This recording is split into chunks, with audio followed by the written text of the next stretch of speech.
வணக்கம் நண்பர்களே. New idea bring new opportunities. இந்த பக்கங்களில் அவர் என்ன சொல்கிறாருன்னா, புதுவிதமான ஐடியாஸ், புதுவிதமான ஆப்பர்ச்சுனிட்டி எடுத்துகிட்டு வரோம் அப்படிங்கிறாரு.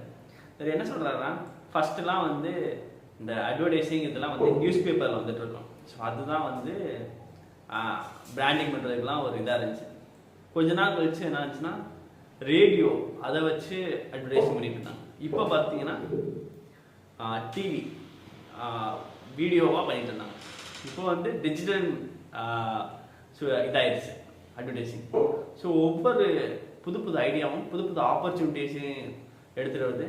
அது வந்து அந்த ஐடியா வந்து எப்படி வந்து ரீச் பண்ணுது மக்களை, அதை பொறுத்து தான் அதோட பவர் இருக்கும், அதோட க்ரோத் இருக்குன்னு சொல்கிறாரு. அவர் வந்து 2 விதமாக அதை பிரிக்கிறாரு. பையர்ஸ், லிசனர்ஸ்ன்னு சொல்கிறாரு.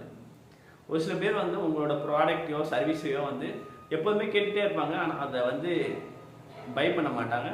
அவங்கள்ட்ட அதிக ஃபோக்கஸ் கொடுக்காதீங்க. யாரெல்லாம் பையர்ஸ் இருக்காங்களோ அந்த சைடு ஃபோக்கஸ் கொடுங்க. அவங்களுக்கு மோர் ஆலியாக ஆட் பண்ண ட்ரை பண்ணுங்கள். லாங் டேர்மில் வேணால் இந்த லிசனர்ஸை வந்து உங்களுக்கு பையராக மாற்றுறதுக்கு ட்ரை பண்ணுங்கள் அப்படின்னு சொல்கிறாரு. இதில் என்ன அவர் இன்னொரு விஷயம் அவர் சொல்கிறாருன்னா, அவருக்கு நடந்த ஒரு விஷயம். ஆண்ட்ரோ கார்னிகி வந்து அவருக்கு வந்து ஒரு ஐடியாவை கொடுக்குறாரு. நீ வந்து சக்ஸஸ்ஃபுல் பீப்புளையெல்லாம் மீட் பண்ணி இன்டர்வியூ எடுத்து அதை ஒரு புக்காக எழுதுது. அதுதான் இந்த திங்க் அண்ட் க்ரோ ரிச் புக்கோட இதே. ஸோ எப்படி வந்து இது வந்து அவருக்கு மிகப்பெரிய ஆப்பர்ச்சுனிட்டியாக அமைஞ்சிச்சுன்னா ஒரு சின்ன ஐடியா தான்.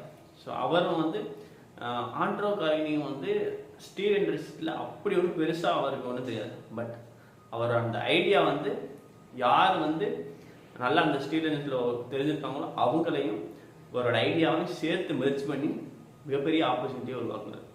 ஸோ இது மாதிரி வந்து உங்களுக்கு இருக்க ஐடியாவுக்கு வந்து உங்களுக்கு வந்து அந்த ஐடியாவில் வந்து பெருசு அளவில் உங்களுக்கு வந்து நாலேஜோ ஏதோ இல்லாமல் இருக்கலாம். பட் அந்த ஐடியாவை அந்த ஸ்கில் இருந்தவங்களோட மெர்ஜ் பண்ணி அதை பில்ட் பண்ணிங்கன்னா நீங்களும் மிகப்பெரிய விதத்தை பில்ட் பண்ண முடியும் அப்படின்னு சொல்லிட்டு ஒரு எக்ஸாம்பிளாக சொல்கிறாரு.